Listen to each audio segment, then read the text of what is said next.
Plus une prise de parole est efficace, plus la probabilité est forte que les messages soient repris.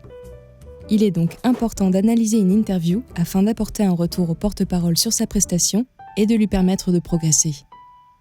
Un porte-parole efficace doit savoir concentrer ses propos sur ses messages et convaincre son auditoire de leur pertinence et de leur intérêt. L'efficacité de la prise de parole se joue à 3 niveaux. Premier niveau, le langage non verbal, qui contribue à hauteur de 90% de ce que l'on retiendra. Il faut être attentif aux 4 points suivants.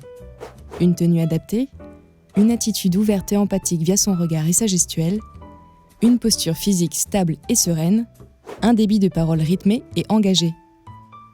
Second niveau, la transmission des messages.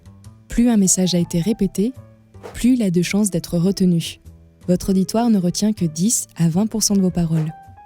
L'association d'exemples concrets pour illustrer vos propos, sinon c'est du blabla. Faire des phrases simples et courtes. Une réponse ne doit jamais dépasser 30 secondes à 1 minute pour être efficace. Troisième niveau, la gestion des questions.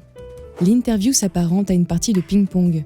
Rappelez-vous que l'objectif n'est pas tant de répondre que de placer les messages. N'oubliez pas qu'il est aussi important de noter les points positifs que les critiques constructives. Cela met votre porte-parole en confiance et contribue à améliorer sa performance. Idéalement, pour permettre une progression continue, chaque interview doit faire l'objet d'une analyse et d'un débriefing.